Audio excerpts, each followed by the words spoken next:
से जिस तरीके की तस्वीरें, वीडियोस और जानकारी सामने आ रही है, अगर ये परिस्थिति तमिलनाडु में ऐसी ही है तो ये बहुत चिंता का विषय है। उन तस्वीरों की, उन वीडियोस की मैं पुष्टि नहीं करता हूँ, पर ये जांच का विषय है। अगर उन वीडियोस में से कोई एक वीडियो भी सही है या अगर उन तस्वीरों में से कोई एक तस्वीर भी सही है जिसमें ये दिखाया जा रहा है कि किस तरीके से तमिलनाडु में रह रहे बिहारियों को बर्बरता से पीटा जा रहा है, अगर कोई एक भी तस्वीर या वीडियो सही है तो उस पे कड़ी कार्रवाई होनी चाहिए। कोई बिहारियों को दूसरे राज्यों में इस तरीके से पीटे, ये कतई बर्दाश्त नहीं किया जा सकता। पर अफसोस इस बात का होता है कि मुख्यमंत्री नीतीश कुमार किस तरीके से ये पल्ला झाड़ने का काम करते हैं। आपने अपने अधिकारियों को निर्देशित कर दिया कि भाई तुम वहाँ के अधिकारियों से जानकारी ले लो। आप क्या कर रहे हैं भैया? आपको चिंता नहीं है कि आपके प्रदेश के लोग दूसरे प्रदेश में अगर ये खबरें आ रही हैं तो आप उसकी जानकारी लें। अगर मैं मुख्यमंत्री तमिलनाडु के कार्यालय से संपर्क कर सकता हूं, बात कर सकता हूं, तो नीतीश कुमार जी क्यों बात नहीं कर सकते हैं? यही जब उनको मुख्यमंत्री और प्रधानमंत्री बनना होगा तो ये दरवाजे दरवाजे भागेंगे इन सब के नेताओं के यहाँ। इनके मंत्रिमंडल के साथ ही इनके उप मुख्यमंत्री उनके यहाँ केक कटवाने चले जाएंगे। पर जब बिहारियों को वहाँ पे काटा मारा जा रहा है तो उसमें इन लोगों में से किसी का मुंह तक नहीं खुलता है। और इनके अधिकारी भैया मुख्यमंत्री जी से भी और 2 कदम आगे बढ़कर बोलते हैं। 2 घंटे नहीं लगे उनको, 2 घंटे में वो जानकारी देते हैं कि हमारी वहाँ के अधिकारियों से बात हो गई और उन्होंने कहा कि भैया ये तमाम भ्रामक बातें, ऐसा कुछ नहीं हो रहा। उन्होंने कहा और आपने मान लिया। भाई कल को कोई हत्यारा बोलेगा कि भैया मैंने हत्या नहीं की, तो बिहार पुलिस बोलेगी हाँ नहीं की। क्यों? क्योंकि उसने बोला कि उसने हत्या नहीं की। इस काम के लिए है बिहार की पुलिस। जांच नहीं करेंगे ये लोग, कार्रवाई नहीं करेंगे ये लोग।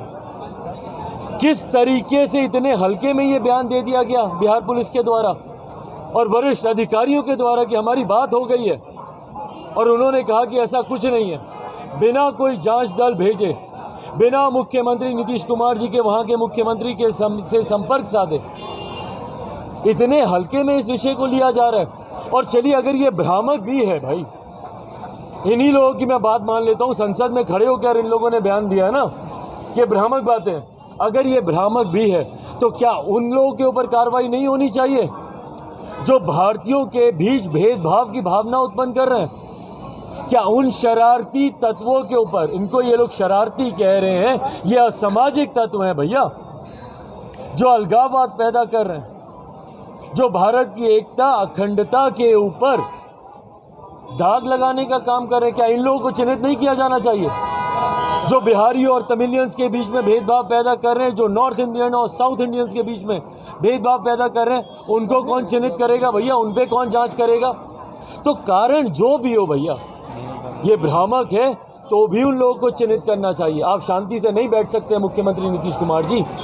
और अगर इनमें से कोई एक तस्वीर वीडियो भी सही है तो इतिहास मुख्यमंत्री को कभी माफ नहीं करेगा। बिहार में तो ये बिहारियों को जीने नहीं देते, बिहार में ये लाठियां चलाते हैं और इन्हीं की वजह से ये बिहारी दूसरे प्रदेश गए ना भैया। क्यों गए बिहारी तमिलनाडु? शौक से गया क्या कोई बिहारी?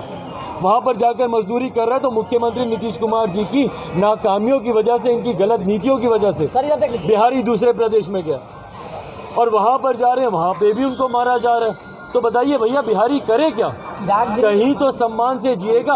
आप अपने राज्य में नहीं जीने देते और दूसरे राज्य में वहाँ की सरकारें नहीं जीने देती। यहाँ संशय की कोई बात नहीं है। जो मजदूर वहाँ से आ रहे हैं वो व्याख्या बता रहे हैं, कह रहे हैं मारा जा रहा है, हम भागे नहीं है, भगाए गए हैं। बिल्कुल सही बात है। यादव कह रहे हैं कि व्याकुल नहीं होना है, जो नेता विरोधी दल को उन्होंने कहा है। वहाँ की पुलिस भी मारती है चिराग जी। लोग जो आ रहे हैं कह रहे हैं कि पुलिस भी मिली हुई है। भाई हमारे खुद के पास फोन आ रहे हैं। जिस दिन ये लोग बयान दे रहे हैं ना कि भ्रामक खबरें हैं, मैंने अपने पत्र में भी ये लिखा जो मैंने ना सिर्फ दोनों प्रदेशों के मुख्यमंत्री को लिखा बल्कि मैंने केंद्रीय गृह मंत्री को भी उनसे भी मैंने आग्रह किया भैया, क्योंकि बिहार की जनता तो मुख्यमंत्री पर विश्वास करती नहीं है, तो कम से कम केंद्र सरकार मदद करे।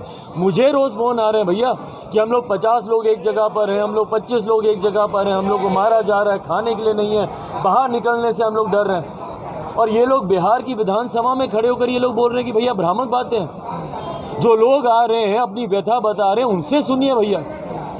और ये लोग भ्रामक सोशल मीडिया पे ऐसे ही शरारती तत्व, शर्म आनी चाहिए बिहार की सरकार को। मुख्यमंत्री ने कमेटी बनाई है, अब कमेटी बनाई है, पहले निर्देशित कर रहे थे और उसके बाद निर्देशित करने के बाद अधिकारियों ने क्लीन चिट दे दी और अब इनको याद आ रहा है कि भैया हम कमेटी बनाएं। क्यों सर्वदलीय कमेटी को नहीं भेजा जा रहा वहाँ पर? अपनी राजनीति ये लोग चमका रहे हैं। इनके मंत्रियों के पास समय वहाँ के मुख्यमंत्री का जाके बर्थडे का केक कटवाने का, ये समय नहीं है कि वहाँ पे रह रहे बिहारियों से ये लोग जाके मुलाकात कर लें। भाई जो भी हो, जो भी दोषी हो, सख्त से सख्त कार्रवाई करें, मुख्यमंत्री जी इसमें तत्परता दिखाएं। भैया आज तो सरकार में आप भी है ना, दुर्भाग्य की बात है ये कि एक ऐसे मुख्यमंत्री सत्ता में बैठे हुए हैं जिनके पास दूसरे राज्यों में बिहारियों के लिए फुर्सत ही नहीं है, वो वहाँ पे जिए ही हमारे। घटनाएं सामने आई है लेकिन राज्य सरकार ने कुछ नहीं किया। प्रदेश की बात कर ले, तमिलनाडु की बात कर ले तो लगातार हमले हुए हैं। कब तक बिहारियों के ऊपर इस तरह की घटनाएं होती भाई जब तक मुख्यमंत्री नीतीश कुमार जी रहेंगे, बिहारियों के स्वाभिमान से ये खिलवाड़ करते हैं। इनकी वजह से बिहारी शब्द गाली बन गया, मुख्यमंत्री नीतीश कुमार जी की वजह से। इनकी वजह से बिहारी दूसरे राज्यों में जाने के लिए मजबूर हैं। पलायन के आंकड़े देख लीजिए, इनकी वजह से साल दर साल वो आंकड़े बढ़ते हैं। और अफसोस की बात यह कि उसके बाद उन बिहारियों को सुरक्षा तो दीजिए भैया। इनको मैंने कई बार आग्रह किया कि हर राज्य में, क्योंकि बिहार से ही सबसे ज़्यादा पलायन होता है शिक्षा रोजगार के लिए, हर राज्य में गठित कीजिए भैया एक बिहार प्रवासी केंद्र, ताकि बिहारियों को कोई भी समस्या उस राज्य में हो तो उस केंद्र से वो संपर्क करे। कहाँ जाएंगे भैया बिहारी, बताएं ना मुख्यमंत्री जी, या मरने के लिए इन्होंने छोड़ दिया सबको। जितने अहंकार में मुख्यमंत्री हैं ना, और इनकी पूरी सरकार है, इनको लग रहा है कि भैया कोई जिए मरे, जोड़ तोड़ के आंकड़े हम लोग के पास हैं। यही कारण है कि आज ये तीसरे नंबर की पार्टी बने, और वो दिन दूर नहीं जब जनता दल यूनाइटेड का नामो निशान नहीं बचेगा, इनका कोई नाम लेने वाला नहीं बचेगा। जिस तरीके से ये बिहारी उत्पीड़न के ऊपर ये लोग खामोश हैं। नागालैंड में लेकर क्या कहेंगे? नागालैंड में आपकी पार्टी ने जीती है, क्या कहेंगे? अकेले चिराग जी भारी पड़ गए हैं आप। भाई मैं नागालैंड की जनता का धन्यवाद करूं, जिस तरीके से उन्होंने लोक जनशक्ति पार्टी रामविलास पर विश्वास जताया, और भाई ये एक मजबूत विश्वास है, इसको फ्लूक में आया हुआ मत नहीं कहा जा सकता। मजबूत जनादेश नागालैंड की जनता ने दिया। लगभग 9% का मत हम लोग को मिला। जहां 2 सीटें हम लोग जीते, वहीं 8 सीटों पर